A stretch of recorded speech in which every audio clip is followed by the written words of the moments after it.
It's James here from GoodGuitarist.com, and in today's lesson I'm going to show you how to play the guitar solo from Thinking Out Loud by Ed Sheeran.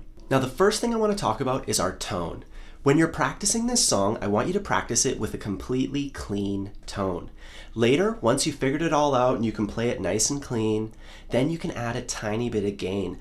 This solo doesn't use too much. It's mostly just a tube amp being really loud, just a bit of drive coming from the amp. And if you're gonna try to recreate that sound at home, I recommend as little gain as possible, just enough to give it a nice little sheen, a bit of an edge, just some warmth. And this song uses quite a few lead guitar techniques, and if you find that it's a bit much for you, please check out our ebook on lead guitar. It's free for all of our subscribers. You can find that on our website. So just to get your bearings, you don't have to figure this out, but if you are already familiar with your scale shapes a little bit, we're going to be in this zone using the B minor pentatonic scale. And those are the notes that we're going to be playing and that we're going to have access to as we learn this solo. I'm going to show you the solo in chunks, and then we're going to practice putting it all together. The first bit goes like this. So I'll do that for you slowly. All I'm doing there is I'm playing the 7th fret on the 5th and 4th strings, and then I'm hammering to the 9th fret on the 5th string only. So this string will still ring out if you do it properly. You really have to kind of arch your hand. And then we're going to do the same thing on the next string.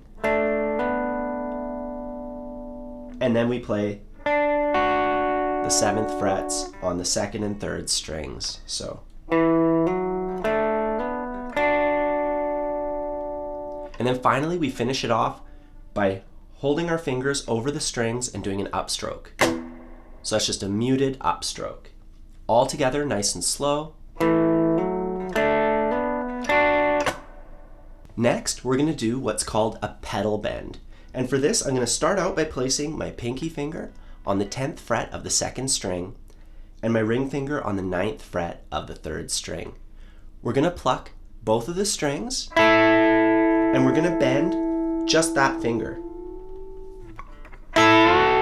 So that note stays the same, and you can actually hear if it's in tune or not, like it's not in tune yet. Oh, there, it sounds good, it's in tune. So we bend up and then we stop the notes with our right hand. So it's a really quick stop. And then as we release the note, so as we release the bend, we give it another pluck and then a quick stop. So this part sounds like this. I'll do it really slowly. And this is what we have so far. Now next, this part's not too bad. We're just going to play the 7th fret on the 3rd string, and we're going to hammer to the 9th fret. And then we play the 7th fret again, and we put some vibrato on it. Not too much. Just a little bit. Just jiggle your hand. You can do that kind of vibrato where you're vibrating that way, or the kind where you're going this way. I'd prefer doing this way on this tune. And then we're going to really lightly play the 7th fret on the 2nd and 3rd string. Really lightly. You can barely hear it.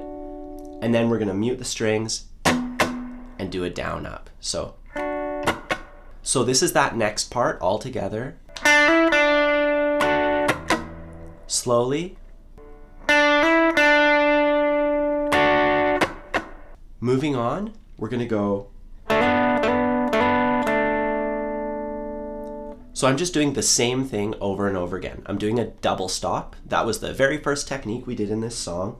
We hold the 7th fret on the 3rd and 4th string, and then we hammer on just on the 4th string at the 9th fret. So we play both of those, and then we just pluck the lower string. Do that 2 more times, and then play the 7th frets lightly. So slowly.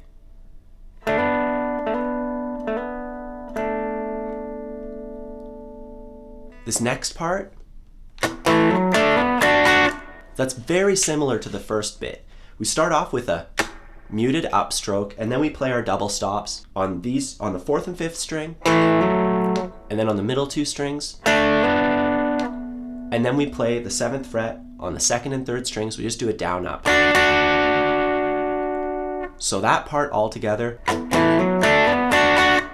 So nice and slow. And now for this next part, we're going to start by placing our middle finger on the 8th fret of the 2nd string, our 3rd finger on the 9th fret of the 3rd string. Should get those 2 notes. And we're going to pluck them and slide up 2 frets. And then we play these 2 again, but really short. So that's it. With the last part, the next bit goes like this. So that part's pretty straightforward. We have our ring finger already on the 11th fret, the last lick left us up there, and then we go. So we slide down from the 11th to the 9th, and then we do a pull off to the 7th fret, all in one motion. So I just pick that, and the rest of it is just legato. It's just slides and pull offs. So we go, and then, so I just pick the 9th fret and do a really hard pull off. You really want to maintain your volume level on this one. Add some vibrato at the end. So this bit. And now we're just going to go up to the 10th fret on the 2nd string and hammer to the 12th. And then we're going to flatten our first finger and do another one of those double stops. So, and then we just play the 10th fret with some vibrato. So this bit. Next, we're going to place our finger on the 12th fret of the high E string, and we're going to bend the note and then cut it off really quickly. So, just mute it with my hand, just cut off the note really quick.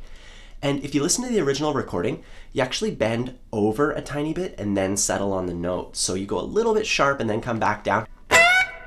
And then after that, we play the 10th fret with some vibrato, and then we do that bend again. So this part, if you want to add some more beef to it, you can actually mute the excess strings, so mute the 2nd, 3rd, and 4th strings, just with your first finger, just by lightly touching them, and also with your right hand, and you can rake up into it. So see how this is the only string that works? I've covered the rest of them with my fingers,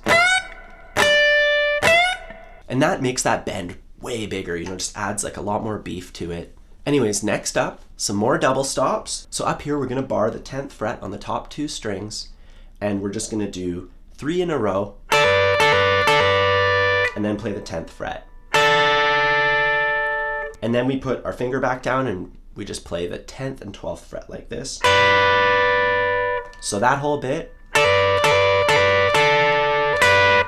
So the next part goes like this. We're going to play another double stop. This one, we have our middle finger on the 10th fret of the 2nd string, 9th fret of the 3rd string, and we're going to go. So we pluck the 2nd and 3rd string, and we hammer on the 3rd string at the 11th fret and pull off, all in one motion. And then we slide our first finger down to the 7th fret. So.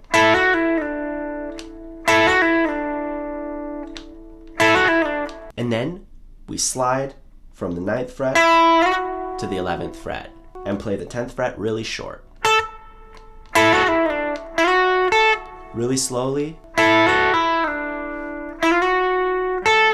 And now the very last part.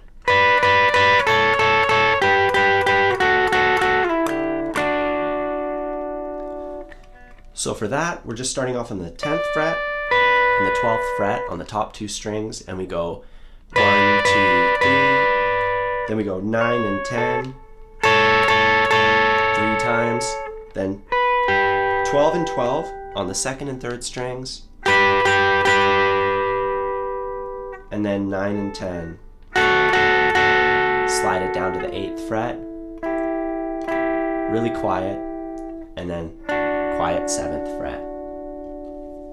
So now I want you to work your way through it really slowly. Just go through each part bit by bit, and then when you're ready, we can put this whole thing together. We can play it together a lot slower than the original recording. Here we go.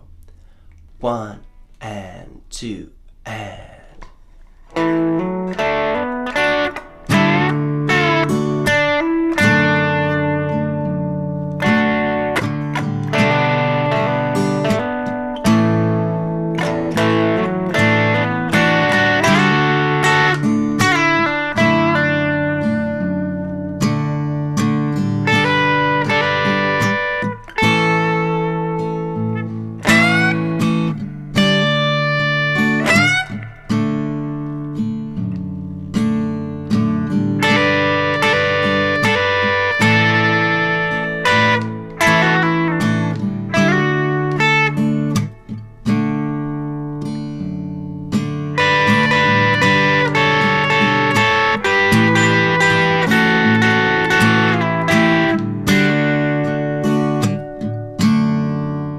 Alright, so that's how you play the solo from Thinking Out Loud.